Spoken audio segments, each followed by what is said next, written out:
네, 세계보고 증시보고 2부 벌써 마지막 코너입니다. 퍼스트클래스의 캡틴 돌아오셨네요. SK증권 조성호 부장 모실게요. 어서 오세요. 네, 아유, 안녕하세요. 오랜만이네요. 네, 일주일 만에 뵈가지고 너무 네. 오랜만에 뵌 것 같아요. 잘 쉬다 오셨는지요? 네, 아니 뭐 방송은 쉬었는데요.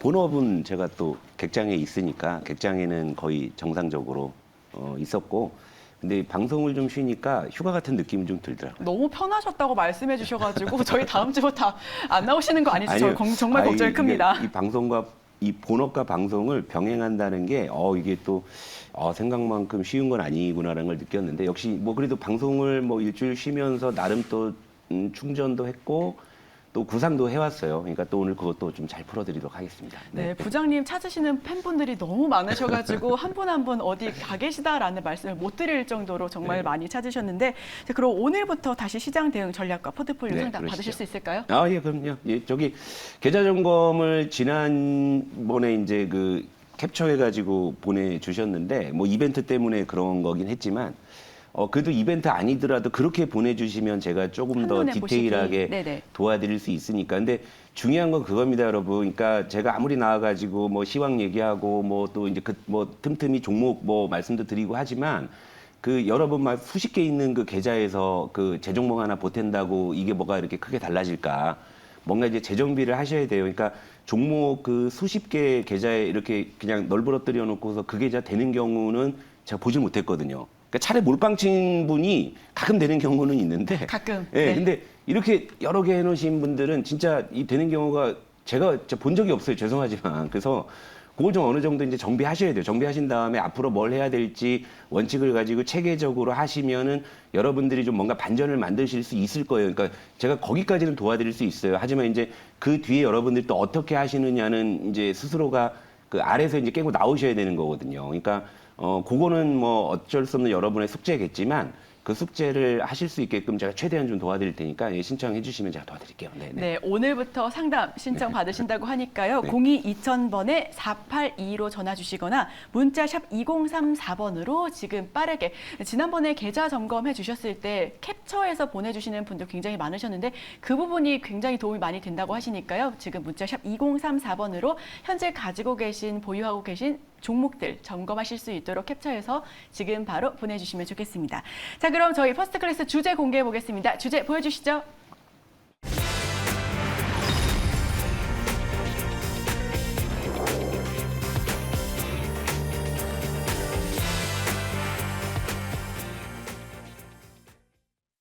네.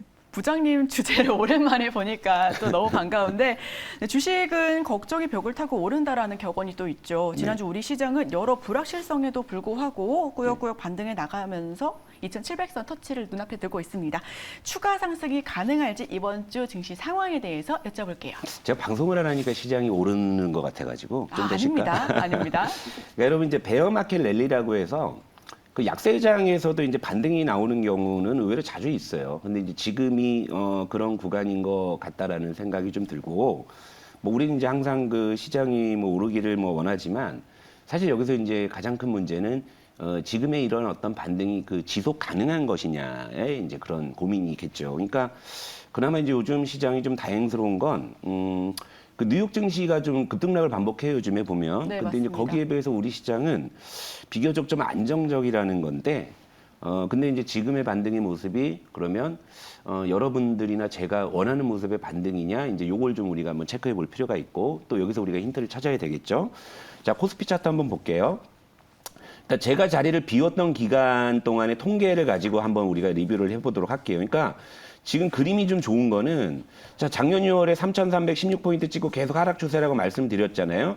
자, 그 중간에 그 21선을 돌파 시도하는 그런 작용들이 몇 번 있었어요. 근데 최근에 21선을 돌파하고 안착해서 이 반등을 시도하는 흐름이 기술적으로 지금 가장 좀 모습이 좋아요. 모습이 좋고, 요게 이제 언제부터 이런 그림이 만들어졌냐면 5월 27일부터예요. 5월 27일 날 코스피가 다시 21선을 돌파해서 안착한 다음에 지금 계속 지금 5일째 머물러 있잖아요. 이거 굉장히 몇 달 내 처음이에요. 코스피가 일주일 내내 21선 위에 있었던 거는요, 지금 몇 달 동안 한번 보세요, 여러분, 차트로. 그러니까 처음 있는 모습이거든요. 그러니까 요러면은 단기적으로 어느 정도 이제 추세는 좀 돌려 나가겠구나, 이제 이런 시나리오가 이제 가능한 거고, 그 5월 27일 이후에 코스피가 2.2% 상승을 했고요. 이 기간 동안에 외국인이 코스피를 1조 5,800억을 샀어요. 꽤 많이 샀죠. 이건 의외로 많이 산 거 왜 이렇게 외국인이 사들어올까 싶을 정도로 많이 샀고 여기 이제 선물 역시도 4,600억을 산 거예요. 그러니까 이러니까 반등이 나오는 거죠. 그러니까 외국인이 현 선물을 동반해서 매수해 주니까 이제 이러니까 반등이 나오는 건데 그 왜 이런 반등이 나왔을까? 이건 이제 너무 간단합니다. 제가 여러분께 환율 여러 번 강조했잖아요. 이 환율 때문이죠. 그러니까 환율이 지금 지난 이제 금요일 종가 기준으로는 1,242원대까지 내려왔죠. 그러니까 이 기간 동안에 환율이 무려 24원이 지금 떨어진 거예요. 그러니까 환율 떨어진 외국인 매수 들어오는 거 너무나 공식이잖아요. 그러니까 이 부분이 지금 이 맞아 들어가니까 환율은 급전직하로 떨어졌죠. 그러니까 외국인 매수가 확 들어오는 거죠. 그러니까 중요한 건 이거예요. 그러니까 이제 글로벌 불확실성에서 여전히 우리는 뭐 우크라이나 전쟁이나 인플레이션이나 뭐 여러 가지 불확실성이 있는 상황이기는 하지만 적어도 환율과 외국인 매수만큼 우리 속이지 않는다. 이 부분이 이제 확인이 된다라는 거죠. 자, 그러면 환율이 안정이 되니까 시장이 이제 좀 반등을 한다라는 이 그림은 확인을 했어요. 그러면 우리가 이제 어디 가서 돗자리 펴고 놀아야 되느냐 이제 바로 이거잖아요. 그죠? 네, 가장 중요하죠. 그 업종별로 한번 뜯어볼게요. 자, 5월 초만 하더라도 시장을 많이 지탱해줬던 전기전자가 요즘에 힘을 못 씁니다. 예, 힘을 못 써요. 자, 전기전자를 또 이제 통계를 내보게 되면 27일 이후에 코스피가 2.2% 상승을 했는데 전기전자 1.58%밖에 못 올랐다는 거예요. 그러니까 전기전자가 최근에 반등을 주도하는 것은 분명히 아니다. 요거 이제 확인이 되죠. 이 기간 동안의 수급도 보게 되면 외국인이 전기전자를 4,550억을 매수해요. 꽤 많이 샀죠. 이 기간 동안에 코스피 1조 6천억 정도를 샀는데 그중에 3분의 1을 전기전자를 샀어요. 꽤 많이 샀음에도 불구하고 왜 전기전자의 상승 탄력이 이렇게 안 나왔느냐. 자, 기관이 찬물을 끼얹었네요. 5,220억. 그죠? 외국인의 매수보다 훨씬 기관의 매도가 이제 크게 나오는 이런 상황이다 보니까 전기전자가 지금 5월 초에 참 시장을 지탱해 준 것만큼의 모습을 보여주지 못한다 이거죠. 근데 지금 상황을 보게 되면 외국인의 매수는 인덱스 패시브예요. 그러니까 환율이 떨어지니까 우리 시장을 사는 겁니다. 사는 거니까 당연히 가장 시가총액 비중이니까 전기전자를 가장 많이 샀겠죠. 이런 상황에서 만약에 기관이 매도만 안 했더라도 전기전자의 상승폭은 굉장히 크게 나왔을 거예요. 근데 기관이 오히려 외국인의 매수보다 훨씬 더 많은 규모를 매도하다 보니까 전기전자의 상승 탄력이 그만큼 지금 줄어들고 있는 이런 상황입니다. 그러니까 지금 지난 일주일 동안의 수급 논리를 보게 되면 결국에는 외국인이 많이 사는 업종들 중에서 기관이 덜 팔거나 같이 사주는 업종의 흐름이 두드러지게 나타나고 있다. 그러니까 수급의 어떤 캐스팅 보트를 지금 기관이 갖고 있는 상황인데 자, 삼성전자 잠깐 보고요. 네. 삼성전자가 그 논리에서 지금 자유롭지 못한 거죠. 삼성전자 같은 경우에는 27일 이후에 전기전자 상승분도 못 따라갔어요. 0.45% 상승했는데 코스피 2.2% 올랐다고 했죠. 근데 이 기간 동안에 외국인이 삼성전자를 320억밖에 안 산 거예요. 그러니까 인덱스 패시브 자금 들어오는데 삼성전자는 액티브 쪽에서 팔았다는 이야기가 되겠죠. 이런 상황은 기관이 1,580억을 매도하니까 전기전자보다도 지금 삼성전자의 상승 탄력이 훨씬 더 떨어지는 이 수급 논리가 이거 그대로 이제 반영이 되는 거고 이 논리로 그런 업종을 한 번씩 뜯어볼게요. 그러면 기관 외국인의 수급 논리로 인해서 좋은 흐름을 보였던 업종들을 하나씩 볼게요. 처음 볼 게 코스피 화학. 자, 추세가 굉장히 좋잖아요. 27일 이후에 무려 6% 업종 지수가 6%대 올랐어요. 이거 LG화학, 뭐 SK이노베이션, 왜 유가가 계속 올라가잖아요. 이런 쪽이니까 이제 석유화학 업종이 지금 탄력을 받는 상황인데 요거는 기관 외국인의 동반 매수가 유입이 됐습니다. 그러니까 이제 이런 어떤 추세가 굉장히 좀 강하게 나오죠. 그리고 이제 또 하나 이제 볼 업종이 뭐냐면 자, 유통업종 같은 경우도 27일 이후에 2.2% 그러니까 지수만큼은 따라왔어요. 지수만큼 따라왔는데 이 유통업종 같은 경우에도 외국인 기관의 동반 매수가 유입이 됐다. 이러니까 굉장히 좋은 흐름들이 나타나고 있는 거고 자, 동반 매수는 아니지만 외국인이 매수한 규모가 기관의 매도 규모보다 컸던 업종도 몇 개 한번 보도록 할게요. 네. 운수장비, 뭐 자동차가 포함되고 요즘 조선주가 다시 좀 힘을 내고 있는 상황이죠. 이런 경우는 기관의 매도보다 외국인의 매수 규모가 훨씬 컸습니다. 그러니까 추세를 이제 잡아나가고 있는 그런 모습이 나타나고 있고 그 다음에 또 하나 보자면 자, 의약품. 그러니까 요즘에 이렇게 추세를 견조하게 유지하고 있는 업종이 지금 딱 뜯어보면 화학이나 의약품 정도밖에 없는 거예요. 근데 이제 바이오 같은 경우에도 외국인이 1,000억을 매수했는데 기관이 380억밖에 안 팔았습니다. 그러니까 외국인의 매수 규모가 컸죠. 그러니까 이런 정도의 업종만이 지난주에 반등장에서 시세를 냈다라는 건데 이거 외에는요. 여러분들 업종별 차트 한번 다 돌려보시게 되면 그렇게 좋지가 않아요. 그러니까 반등을 하는데 우리가 원하는 모습의 반등이 무엇이냐라고 생각해 봤을 때는 결국에는 물론 2차 전지 쪽이 올라오거나 화학 쪽이 올라오는 거는 여러분들께 반가울 수 있는 거지만 일단 전기전자가 지금 생각보다 약하다는 것은 이런 어떤 베어마켓 랠리에서 이런 어떤 안도감을 주는 랠리가 어느 정도 이어질 수는 있지만 IT가 주도하는 그런 좀 이제 그러니까 이를테면 지수의 상승폭은 제한된 그런 반등일 가능성이 있다라는 것이고 지금 외국인들은 어쨌건 환율 효과 때문에 시종상위 업종들을 골고루 사주고는 있지만 기관이 그 업종에 대해서 액티브 플레이를 하면서 수급의 밸런스가 맞는 섹터가 강하고 수급의 밸런스가 무너진 섹터는 약한 이런 모습들이 지난 일주일 동안 이제 발견이 됐다라는 거예요. 그러니까 여기에 여러분들께서 포커스를 맞추시면 시장 대응에 어느 정도 도움이 되지 않을까 이렇게 좀 정리를 해드릴게요. 네. 네, 방금 부장님께서 섹터 관련해서 쓱 훑어주셨잖아요. 지금 앞서 우리 부장님께서 짚어주신 sek터 그리고 업종 내에서 내 보유 종목이 너무나 많이 있다라고 네. 하시는 분들께서는 지금 바로 연락 주셔도 좋을 것 같습니다. 02-2000번에 482, 02-2000번에 482 혹은 문자 샵 2034번으로 바로 보내주시면요. 저희 부장님 오늘도 포트폴리오 상담 바로 받아보실 수가 있으니까요. 지금 빠르게 문자 보내주시고요. 저희 시간이 얼마 남지 않았습니다. 시간 내로 보내주셔야 우리 부장님의 상담을 받으실 수가 있으니까요. 꼭 캡처해서 현재 가지고 계신 보유 종목 캡처해서 보내주시면 좋겠습니다. 자, 부장님이 안 계신 동안에도 우리 지수 상승이 이끌어졌지만 또 가장 중요한 우리 종목들이 열일했습니다. 우선 엑시콘이 지난 네. 금요일에 목표가 13,300원을 달성을 했고요. 굉장히 좋은 흐름을 보여줬었던 엑시콘 그리고 IT가 부진한 상황에서도 굉장히 차별화된 모습을 보여줬는데 네. 이 부분과 관련해서 리뷰 부탁드려도 될까요? 네, 엑시콘이 저 없는 동안 일단은 지난주 금요일에 딱 목표가 13,300원을 달성을 했는데요. 터치했습니다. 차트 한번 볼게요. 이거 5월 17일 날 제가 여러분들께 이제 소개해드린 거였는데 이제 시황 때문에 잠시 눌렸다가 이제 쭉 이제 올라와가지고 최근 추세가 굉장히 좋죠. 그러니까 지금 IT가 생각만큼 힘을 못 쓰는 상황에서 이제 엑시콘이 이렇게 좀 강한 모습을 보인다는 것은 사실 복합적인 논리예요. 그러니까 지난 그 주말에 그 미국에서 마이크론이 폭락을 했죠. 그러니까 간밤에 이제 반등도 그렇게 세지는 못했어요. 근데 이 디램 업황 논란이 다시 이제 불거진 거거든요. 그런데 엑시콘 같은 경우에는 이제 차세대 메모리인 DDR5 쪽이란 말이에요. 그러니까 이런 흐름들을 보이는 건 결국엔 디램 업황이 이제 DDR4라고 했을 때 이제 앞으로 이제 결국엔 DDR5로 전환되지 않겠느냐라는 시각이 좀 반영이 된 것 네. 같은데, 그러니까 전체적으로 이제 그 IT에 대해서는 좀 먹구름이 좀 있는 상황이에요. 특히 디램 업황 쪽에서. 근데 DDR5는 차세대 이제 메모리이기 때문에 이런 쪽에 이제 좀 개별 모멘텀이 좀 작동한 게 아닐까 좀 이렇게 생각을 해요. 그래서 DDR5에 대한 모멘텀은 유효할 수밖에 없어요. 왜냐하면 이제 다음 세대의 메모리이기 때문에. 그런데 지금 IT를 둘러싼 여러 이제 먹구름을 이제 고려해 봤을 때, 그럼 이 종목을 어떻게 할 것이냐, 이게 좀 고민스러울 수 있는 거예요. 그러니까 여기서 제가 이건 이제 투트랙으로 좀 말씀을 드릴게요. 일단은 2차 목표가를 그러니까 설정을 해드릴 거예요. 15,000원으로. 그런데 여기서 이제 우리가 투트랙으로 갑시다.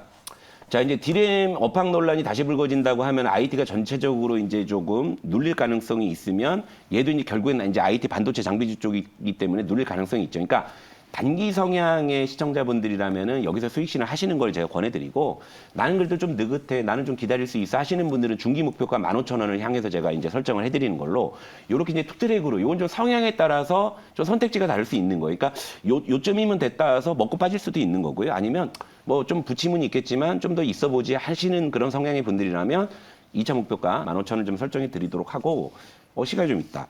네, 엑시콘 2차 목표가 네. 설정을 해주셨습니다. 15,000원으로 상향을 해주셨는데 이게 오늘 이재용 네. 부회장의 반도체 출장이 있지 않습니까? 네, 거기에 네. 대한 수혜를 좀 받을 수 있을까요? 개별 모멘텀을 받을 수는 있어요. 그러니까 큰 종목들은 지금 이제 업황에 대해서 자유로울 수 없지만, 이런 이제 그 IT 중소형들이나 반도체 장비 뭐 이런 이제 개별 모멘텀이 있는 종목들은 어떤 이제 그 삼성전자의 어떤 투자 아니면 정말 이재용 부회장의 어떤 행보만 가지고도 자극을 받을 수는 있으니까, 그런 부분들이 만약에 반영이 돼서 조금 더 이제 단기 슈팅이 나온다 그러면 오히려 그때는 더 이제 챙기는 쪽으로 제가 좀 말씀을 드리면 될 것 같고요. 네. 그리고 저 없는 동안에 제가 이제 바이오 삼형제 시간이 남으니까 한번 짚어드리고 갈게요. 네, 좋습니다. 예, 그러니까 오늘 그 ASCO 그 국제 이제 종양학회가 이제 오늘 폐막을 하게 되는데, 이게 사실은 코로나 이후에 3년 만에 가장 그 많은 대면 미팅이 일어난 그런 이제 컨퍼런스였단 말이에요. 그러니까 이 이후에 이제 어떤 후속 작용에 대한 어떤 그런 부분들, 그리고 아까 제가 이제 바이오 쪽의 차트를 보여드렸다시피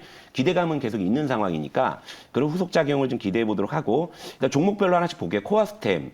요건 이제 5월 27일 날 제가 여러분들께 소개해 드렸는데, 일단 이제 한번 이제 슈팅이 나왔다가 좀 눌리는 상황인데, 이게 바이오 지금 종목들이 대체로 이런 패턴입니다. 이런 패턴인데, 중요한 건 뭐냐면, 자, 한번 이제 슈팅이 나왔다가 조정을 받았는데 지금 추세는 지켜주고 있어요. 이동평균선 21선 지금 잡혀주고 있고 다시 이제 올라갈 수 있는 이제 그런 이제 패턴 N자형 상승의 파동을 좀 기대해 볼 수 있어요. 그러니까 코어스템, 그러니까 우리나라 뭐 바이오 기업들이 뭐 신약 개발 말로만 떠들었지 뭐 한 거 있냐라고 했을 때 있어요 할 때 대표적으로 거론되는 종목이 네. 코어스템이에요. 류로나탈 요거 보시면 되고요.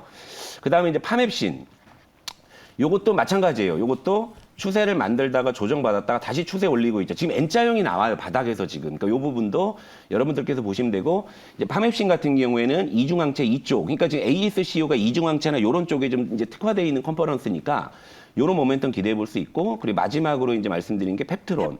펩트론은 오히려 이게 지금 사실 여러분들이 이제 바이오 제가 삼형제를 말씀을 드렸는데 뭐 하나도 이제 못 따라오셨거나 여전히 고민하시는 분들 중에 일주일이 경과했잖아요. 그러면 지금 시점에서 그러면은 일주일이 경과한 시점에서 그럼 셋 중에 뭐 사면 좋겠느냐 했을 때는 저는 사실 펩트론 쪽에 제일 마음이 펩트론이요. 많이 가는 게 왜냐면 얘가 지금 이 21선이요. 지금 61선, 121선 지금 다 뚫어낸 지금 이제 장기 이평선의 골든 크로스가 일어난 거예요. 그러니까 지금 약간 추세가 꺾이기는 했습니다만 전체적으로 레벨을 유지해지고 지금 다 이평선이 지금 정배열로 지금 향해 가고 있는 이런 상황이니까 가장 응축이 많이 된 종목이다. 그러니까 바이오 삼형제 중에서 물론 다 이제 저는 셋 다 제가 고르고 골라서 갖고 온 종목들이에요. 그래서 앞으로가 기대가 되는 건데 하나도 못 따라오신 분들 중에 굳이 하나 따라오시겠다. 지금 시점에서 하면 제가 펩트론을 일단 지금 시점에서는 가장 좀 선호주로 좀 말씀을 드리고 파맵신이나 코아스템 역시도 앞으로가 참 기대가 되는 종목들이기 때문에 일단 저는 바이오 쪽에 대해서는 일단은 지금 시장에서는 가장 좀 좋은 흐름을 보이지 않을까 이렇게 좀 보고 있으니까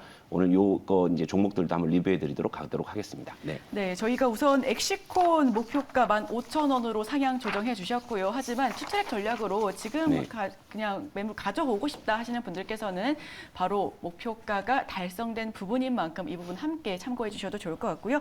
그리고 말씀해 주셨던 바이오 삼형제 네. 같은 경우는 코아스템과 파넬신, 펩트론 알려주셨는데 우리가 알려주신 지 한 일주일 정도 되지 않았습니까? 네. 지금 그 일주일 시기를 지나서 지금이라도 나는 진입하고 싶다 하시는 분들께서는 펩트론 한번 눈여겨보셔도 좋을 것 같습니다. 오늘 부장님께서 시장 분석부터 우리 주요 업종까지 쭉 살펴보셨는데요. 또 그동안 추천했었던 종목들도 리뷰까지 해주셨습니다. 저희 지금 아직 늦지 않았습니다. 샵 2034번으로 현재 보유하고 계신 종목 빠르게 캡처해서 보내주시면 오늘 부장님의 포트폴리오 상담 가능하니까요. 지금 빠르게 문자 보내주시면 좋을 것 같고요.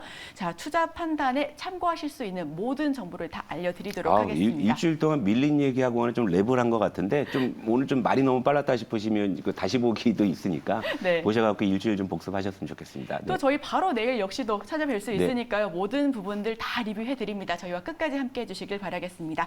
오늘 보고 2부는 여기서 마치도록 하겠습니다. 시청해주신 여러분 고맙습니다.